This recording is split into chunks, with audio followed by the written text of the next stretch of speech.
기사 1편 중증장애를 가진 민혁이의 사연과 2편 부산 일산 공공병원을 통해 배운다에 대한 기사를 통해 생명과 밀접한 필수 중증 의료 분야의 서비스가 취약계층에 불충분하고 지역 격차도 현저한 것을 직접 확인했습니다.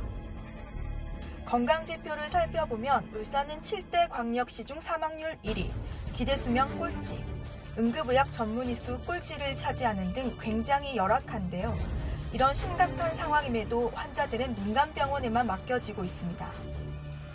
민간병원은 수익성이 큰 부분을 차지하기 때문에 건강지표를 높이기 위해서는 공공병원 설립이 가장 시급합니다. 하지만 넘어야 할 과제들이 산적해 있습니다. 울산에서 시외곽인 유니스트 유후부지에 산재모병원을 설립한다고 발표했을 때 부지에 대한 논란이 많았습니다. 도심으로 이동해야 된다는 것인데요.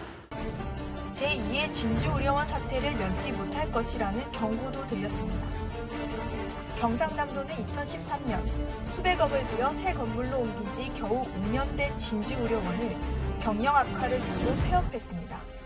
경영 악화의 배경은 무엇일까요?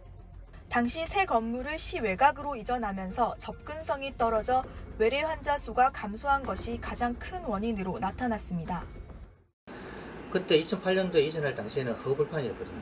6년 정도 지나서 어느 정도 모습을 갖췄기 때문에 그것만 조금 지났으면 됐었는데 사실은 이제 그게 촉이 안 되니까 의료원 자체가 공공의료를 수행하는 이런 기관이라기보다는 많은 사람들이 보기에 이 돈 먹는 하마, 그때 또 수익성을 강조하는 이런 분위기가 많았기 때문에 그런 이미지로 좀 많이 각인되지 않았나 지금 생각이 들어서 그런 부분이 굉장히 안타깝습니다.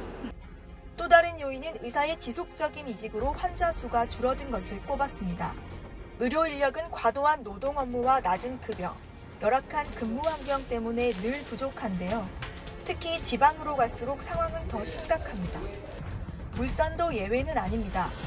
최소 500병상의 공공병원이 설립된다고 가정할 때 필요한 의료 인력은 1,200여 명.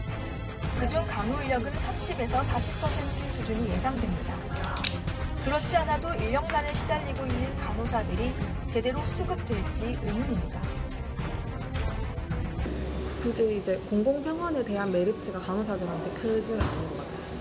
보통은 저희가 신규 때도 그렇고 이제 이 병원에 입사했을 때 10년, 20년 내 평생 직장이다 이렇게 일을 하기보다는 지금 당장 많은 돈을 벌어서 조금 더 편한 곳으로 이직을 해야지 아니면 조금 돈을 벌어서 내가 조금 더 배울 수 있는 곳으로 이직을 해야지 하는 마인드가 더 많고 어떤 조건에 따라서는 다르긴 하겠지만 굳이 또 거기서 똑같이 교대 근무를 하고 굳이 또 거기서 똑같은 강도의 일을 하면 국가별 전체 의료기관 수 대비 공공의료기관 수를 살펴보면 캐나다 99%, 터키 62%, 호주 52.8%, 프랑스 45%, 일본 18.3%에 비해 우리나라는 5.8%로 최하위 수준입니다. 공공의료 수준은 그 나라의 의료 수준과 같다고 합니다. 하지만 우리나라에선 돈이 되지 않는다는 이유로 늘 천대를 받아왔습니다. 그래서 대부분의 지역이 민간 주도의 보건의료를 공급받고 있어 필수 의료 서비스의 공백과 지역 간 의료 격차가 큽니다. 따라서 공공보건의료에 대한 공적 투자 확대가 필요한 시점입니다. 지난 1일 보건복지부는 필수 의료 서비스의 지역 격차 해소를 위한 공공보건의료 발전 종합대책을 발표했습니다. 울산이 진주의료원의 전철을 밟지 않기 위해서는 공공병원 설립 이전부터 시민사회의 의견이나 전문가 집단의 정책 역량이 제대로 반영되어야 합니다. 울산시 등 관계기관들도 유치 활동과 함께 울산에 맞춤형 공공병원을 설립할 수 있도록 관련 시스템을 갖추고 끊임없이 조율해가는 과정이 필요해 보입니다. 울산매일 UTV 신선미 기자입니다.